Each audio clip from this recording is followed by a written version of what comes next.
Okay, so here we are again, about to do another little section. This time around, what we're going to be doing is taking a look at a simple counter script. So take it away, Logan. Okay, well, for this counter, we're going to have a very simple table with only a single field in it just to store how many times the page has been viewed. And so I've got the MySQL monitor here. I went ahead and just logged in as the PHP user, did the password thing. So I'm basically I've just logged into MySQL. So I'm going to need to select the database I'm going to be creating this table in. Remember, in the last VTM we created a BuzzDB database. So I'm going to tell it to use that database. So use BuzzDB. So now I'm inside it, and I'm going to create that simple table. So create table, spell create correctly. Create table, and we'll call it counter. We'll put one field in it, num views, and that num views is going to be a num views int unsigned. So an integer, you're never going to have a negative number of views on a page. So just making an unsigned integer, and that should. Oh yeah, check this out. Yeah, I logged in as the PHP user, and I don't have permission to actually create a table. That's right. So let me exit out, and just log in with the default version. And as you can see, even though one thing that's cool about the MySQL monitor is even though I exited and then re-entered it, just by pressing the up arrow a few times, I could go and scroll through the backlog of stuff I've typed. So I can go ahead and I've already typed that, so I don't have to type it again. And I forgot this. Yeah. Okay. In order, use the correct database. Second, create the table. There we go. Oh, query OK. 0 rows affected, and there's no view rows in it yet. So verify that it's there. Let's do a show tables, and there we go. There's that original guess that we had. We're not going to be using that. That was just something we played around with in the first VTM. But there's our counter table, and we can use describe table counter to see how counter is made up. And ds describe table. Don't have to just describe counter. Describe is only used on tables. So we can see that we have a single field. Its type is an integer, and its default's null. So basically just a place to store numbers. Now we need to actually basically initialize this ourselves, as in we need to have a record, because this counter script is going to be working off of a single record, the first and only record in this table. So I'm going to have to go ahead and add that default record. So I'm going to use insert into. And notice I'm using insert and like the MySQL commands in all caps. You don't have to do that. I'm just doing it to make it easier to tell the difference, because normally when I name tables, I use lowercase and underscore. So you can easily see the contrast between like commands and what your actual tables and fields are.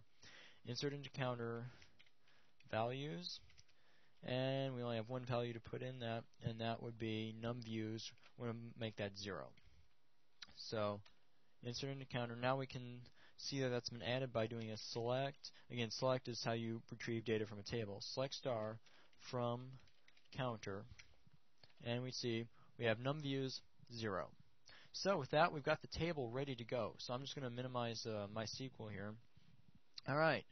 Now we need to actually load up. Let me bring context back, and we're going to. I can leave those open just for reference. But all right, so we know how to establish a connection, but now we need an actual script to not only establish a connection, but then actually use it. Now, since I've already typed these 2 lines out, basically bringing in those variables to use in the database and then actually establishing the connection, I'm going to grab those out real quick and just copy them, because we're going to be using these exact lines in all scripts that use the database. So I'll start a new file, start a PHP tag, and paste those in. And so I'll go ahead and set the highlighter to PHP. There, so now I've got establishing a connection to the database. So if this runs properly, I do have a connection. But there's one last thing that PHP is going to need before it can actually work with data in a database. We need to tell what database to use. Basically the same thing as when we say use BuzzDB. We have to do that here. And remember, we had that 4th variable, the name of the database we're going to be using. So we already have that there. We just need to actually put it into action. Now, this is another one of PHP's built-in MySQL functions. It's MySQL select DB. This takes in what database you're going to be using, in this case $DB name, which holds BuzzDB, comma, and this is where we need to refer back to what connection we made. We need to have a connection before we can select a database with that. So we're going to do $connection. So there, now we're telling MySQL to use the BuzzDB database. So we've got that established. Now we can actually run a query, or actually run a select statement inside of PHP. And in order to do that, I'm going to set this up a little bit differently. There's use a MySQL_query function in order to run the query. But I'm first going to have the query stored in a variable. This is I'll show you why this is useful in just a second. So $query equals select star from C counter. And it will accept the terminator here, but you don't have to, because you're just running this one line. It doesn't require a terminator inside of your SQL statement. It obviously does after the PHP line runs. So we've got the query stored. Now we're going to run the function, but this is another function we'll need to store its output from. We're going to run a MySQL query function inside of PHP, and that's going to return back everything that the MySQL monitor would normally just print on the screen. So we're going to need to have another variable to store this. So we're going to do $result, which is what will store the result of the query we run, equals MySQL_query. And query takes in a query and what connection to use. So in this case, the query we've already got stored in this variable. So $query, comma, $. It's time to learn typing and talking. CON. So $connection. So that will actually run. That will run the query. Now, remember back when we did the MySQL connect, we gave it an or do something else if it can't run the connect. That's what I'm going to do here. A MySQL query wouldn't actually return stuff if it didn't work. And even if it did, we might want to know, like, remember when I typed invalid stuff in the MySQL monitor, it would give the exact like SQL error, or MySQL would return an error. If we wanted to see that when inside of PHP, there's actually another function available to show that. So let me go ahead and add this in here. Or die, again like before, but instead of adding just a string, I'm going to actually add the output of a different MySQL function. It's MySQL_e error. And then make sure you put 2 more parentheses, because this is a function, but you're not passing any arguments to it.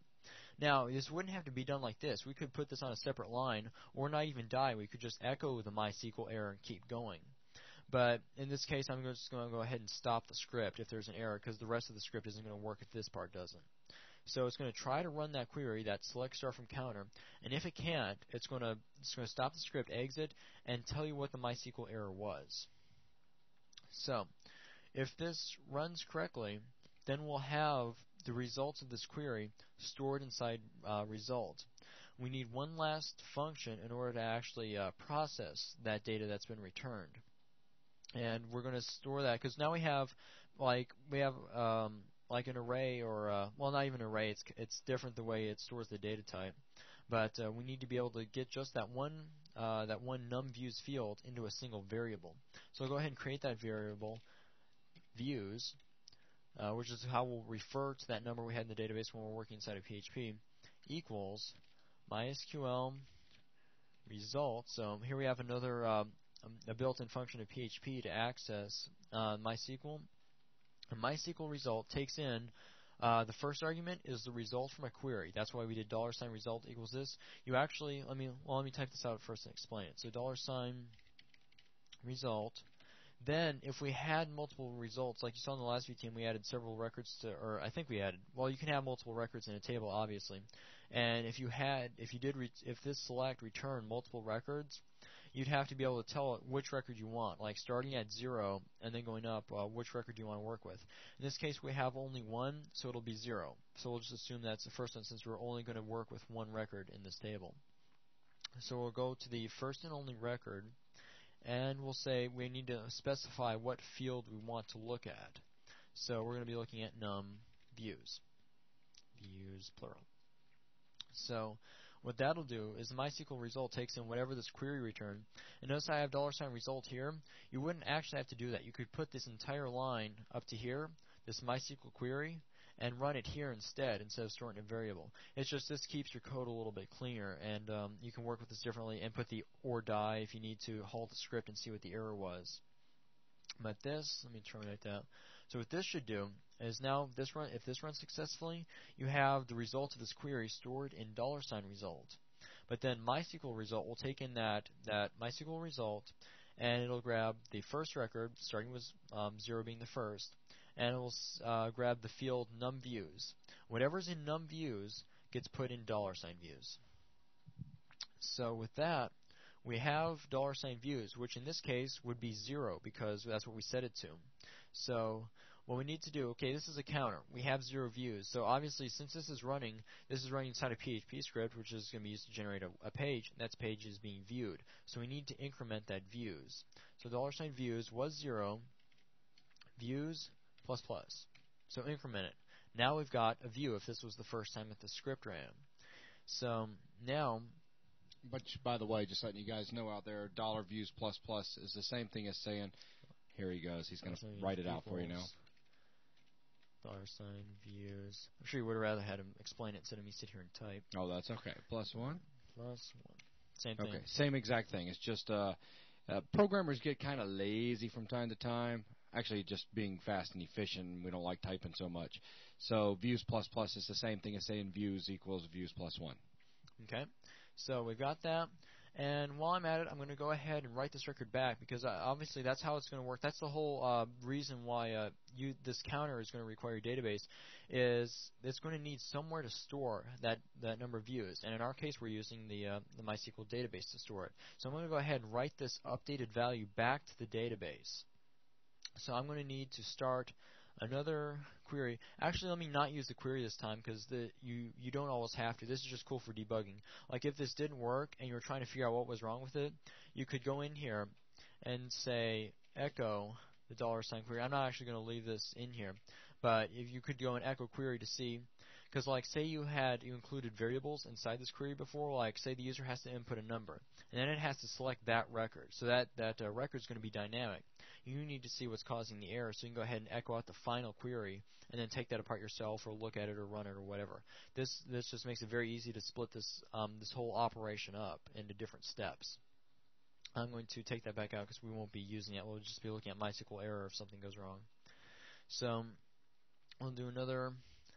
And at this point, yeah, I'm going to get just a little bit lazy. We're going to do almost the exact same thing. We need to start a query and we need to run it. But this time, the query is going to be update counter. So this we're taking that same record, but we're just changing what it holds. Update counter set num views equals $.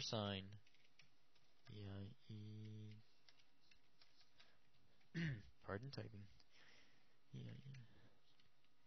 So we've got whatever was in the database incremented by 1. Now we're saving it back. So the query is now update the counter, set num views equals whatever our current views is. In this case, if it's the first time the script being run, this would be 1. So then we'll go ahead and run that. And here, let's see, this isn't going to return any useful data to us. So we're actually going to take the $result part out. Because if it runs and doesn't error, that's it. We've added the correct data. We're not going to be getting data from an update. So we'll go ahead and save that out. And then finally, we'll tell what's in $views. Actually, show the browser. So echo, and just go ahead and start a string. This page has been viewed. And then I'll leave a space. I'll end that off. I wouldn't have to use the concatenate here. You see, we use that $views. As long as you're inside a string that starts with double quotes, and you type $some variable, that variable will actually get evaluated. It would be numViews equals 1 or 10. It wouldn't be numViews equals $numViews when the script actually runs. But you can use concatenate like if you're doing like a mathematical expression or something that you need to be tacked onto the end of this. It's just a different way of doing it, or if you were using different quotes. $views. See, this is basically splitting out of it. You could do anything at this point that could be tacked onto the string, and then go back into the string and say, so it's been viewed $views times. So we've got a line that'll just basically look like a counter. This page has been showed whatever times. And with that, providing everything was typed right, that will finish this script. Now all you gotta do is save it out and run it, and obviously debug it. So go ahead and save it, and we'll put this under, okay, we were under Apache last time. I need to go back all the way up to webroot and save this right in webroot. We'll call this counter.php. Save it out and load up a web browser. And 127.0.1/counter.php. And if I didn't type anything wrong, let's see. Might have typed, see that, or the browser is going funky again. Yeah, but normally when it's running on localhost, it takes no time. 27.0.0.1. Try localhost. There it goes. Oh wow, it did just take a lot of time. It was just taking a long time. Okay, but there you go. We had, wow. Okay, so we set that first record to 0, but then the script ran, and obviously the page has just been viewed. So this page has been viewed one time. Well, one time zil. One times. Yeah. So refresh it 2 times. Refresh, and so on. So there you've got a basic counter. It's keeping track of this database record. If we actually went back to the MySQL monitor and take a look, we hit the up arrow key once and rerun that select to see what's in counter. NumViews is 6. So now we're actually using a browser basically to access a page that in turn accesses our database. And we're actually updating information in that database. Yep, that's exactly it. So this is kind of the start of it. Yep, this is working with data inside of PHP. We're retrieving data, or working with it, adding one to it, and then saving that data or updating that record, and then finally showing that data that we got from the database. Sweetness. I guess that's about all we need for this section then, eh? Yep. All right, so that concludes this lesson. Thanks a lot, guys. Bye.